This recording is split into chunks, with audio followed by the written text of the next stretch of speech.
नमस्कार, स्वागत है आपका जनसत्ता में। मैं हूं विभावरी दीक्षित और लेकर आई हूं आपके लिए विधानसभा चुनाव से जुड़ी हर अपडेट। पंजाब के पूर्व मुख्यमंत्री कैप्टन अमरिंदर सिंह ने यह दावा करके पंजाब की राजनीति में भूचाल ला दिया था कि नवजोत सिंह सिद्धू को कैबिनेट मंत्री बनाए रखने के लिए पाकिस्तान के प्रधानमंत्री इमरान खान की तरफ से सिफारिश की गई थी। कांग्रेस इस मुद्दे पर सवालों के घेरे में है, लेकिन कैप्टन अमरिंदर सिंह की अब तक की चुप्पी पर भी सवाल उठने लगे हैं।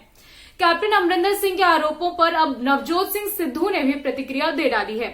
पंजाब चुनाव को लेकर जालंधर में आयोजित किए गए एक प्रेस कॉन्फ्रेंस में जब नवजोत सिंह सिद्धू से सवाल पूछा गया कि कैप्टन ने आरोप लगाया है कि आपको कैबिनेट में शामिल करने के लिए पाकिस्तान के प्रधानमंत्री इमरान खान ने सिफारिश लगवाई थी, इसका जवाब देते हुए सिद्धू भड़क गए और उन्होंने अजीबोगरीब बयान दे डाला।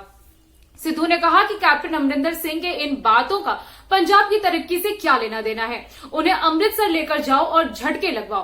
5 साल तक वो चुप क्यों बैठे थे, सो रहे थे क्या? सिद्धू ने इससे पहले कैप्टन अमरिंदर सिंह को फूंका हुआ कारतूस भी बताया था।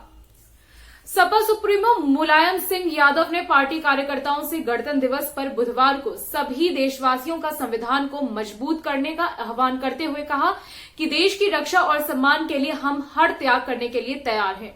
उनका कहना था कि देश हमेशा सर्वोपरि रहना चाहिए। यूपी के कद्दावर नेता पर उनकी उम्र का असर साफ साफ झलक रहा था। उन्होंने अपना भाषण भी बैठे बैठे ही अपनी कांपती आवाज में दिया। उनके साथ उनके बेटे और यूपी के पूर्व सीएम अखिलेश यादव भी वहां मौजूद रहे। उनसे पहले अखिलेश ने सपा वर्कर्स से राष्ट्र को मजबूत बनाए रखने का आह्वान किया। मुलायम सिंह ने यह भी कहा कि सपा कार्यकर्ता किसानों और मजदूरों के साथ हमेशा खड़े रहें। जहां कहीं मेरी जरूरत हो तो मुझे चिट्ठी लिखकर भेजें, हम आपकी हर तरह से सहायता करेंगे। उन्होंने कहा कि जो उम्मीद करते हैं, जो हम पर विश्वास करते हैं, हम उनके विश्वास को पूरे का पूरा कायम रखेंगे। कहीं कोई दिक्कत हो तो मुझे पत्र लिखें।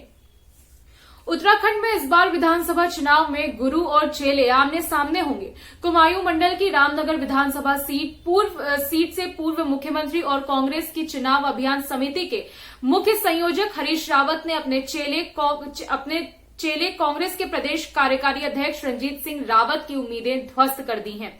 हरीश रावत के चेले रहे रंजीत सिंह रामनगर से चुनाव लड़ने की तैयारी कर रहे थे। वो 2017 में इसी सीट से हार गए थे, लेकिन 5 साल क्षेत्र की जनता के बीच डटे रहे। अब गुरु हरीश रावत ने रामनगर सीट पर अपना दावा ठोक दिया और पार्टी आलाकमान ने दबाव में आकर सीट से रंजीत सिंह रावत को हटा दिया। लेकिन रंजीत सिंह रावत ने हार नहीं मानी और उन्होंने रामनगर विधानसभा क्षेत्र में हरीश रावत के खिलाफ निर्दलीय उम्मीदवार के रूप में लड़ने का ऐलान कर दिया है। माना जा रहा है कि गुरु चेले की लड़ाई में भाजपा को फायदा मिल सकता है और कहीं 2017 की तरह हरीश रावत को फिर से हार का सामना न करना पड़े। उत्तर प्रदेश समेत 5 राज्यों के चुनावों की प्रक्रिया शुरू होने से ठीक पहले यूपी सरकार के वरिष्ठ सहयोगियों के अलग होने से राजनीति गर्मा गई थी। इसमें सबसे बड़ा नाम कैबिनेट मंत्री स्वामी प्रसाद मौर्य का था। उन्होंने भाजपा छोड़कर समाजवादी पार्टी का दामन थाम लिया। पार्टी छोड़ने से पहले उन्होंने सत्ताधारी दल भाजपा पर पिछड़ों और दलितों के साथ भेदभाव करने के आरोप भी लगाए थे। हालांकि सत्ताधारी पार्टी से ही उनकी बेटी संघमित्रा मौर्य बदायूं से सांसद हैं और वो पार्टी में बनी हुई हैं। कहा जा रहा है कि बदायूं में स्वामी प्रसाद मौर्य का अच्छा खासा दबदबा है। ऐसे में वहां विधानसभा के चुनाव में भाजपा के लिए परेशानी खड़ी हो सकती है। इस सवाल पर उनकी बेटी और भाजपा सांसद संघमित्रा मौर्य ने विश्वास प्रकट किया कि जीत भाजपा की ही होगी। उन्होंने कहा कि यहां सभी 6 सीटों पर भाजपा ही जीतेगी। वो खुद भाजपा के प्रत्याशियों के नामांकन और प्रचार में साथ साथ उपस्थित हो रहे हैं।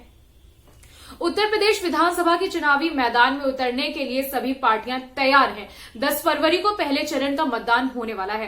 पूरा विपक्ष इस बात का दावा कर रहा है कि योगी आदित्यनाथ 10 मार्च को सीएम हाउस से गोरखपुर जाने के लिए अपना सामान पैक करने वाले हैं। बीजेपी छोड़ सपा में आए स्वामी प्रसाद मौर्य का कहना है कि जब तक वो बीजेपी को सत्ता से उखाड़कर फेंक नहीं देंगे, तब तक वो चैन से नहीं बैठेंगे। चुनावी मौसम के अलावा बात करें तो सरकारी कर्मचारियों को छत्तीसगढ़ गवर्नमेंट ने एक बड़ा तोहफा दिया है। राज्य सरकार ने घोषणा की है कि उन्हें अब हफ्ते में केवल 2 दिनों की छुट्टी दी जाएगी, यानी केवल 5 दिनों तक ही उन्हें काम करना पड़ेगा। जबकि पेंशन कर्मियों के लिए भी फायदे की बात कही है। राज्य सरकार ने अपनी घोषणा में पेंशनकर्ताओं के लिए अंशदान बढ़ा दिया है। कहा है कि राज्य सरकार का अंशदान पेंशन योजना के हिस्से के रूप में 10% से बढ़ाकर 14% दिया जाएगा। छत्तीसगढ़ सरकार ने 73वें गणतंत्र दिवस के अवसर पर कई घोषणाएं की। छत्तीसगढ़ के मुख्यमंत्री भूपेश बघेल ने प्रमुख नीतिगत फैसलों की घोषणा ट्विटर के माध्यम से की है। इन नियमों के लागू होने पर लाखों कर्मचारी और पेंशनर्स को फायदा होने वाला है। अभी के लिए बस इतना ही। बाकी देश दुनिया से जुड़ी हर अपडेट के लिए बने रहिए जनसत्ता के साथ। धन्यवाद।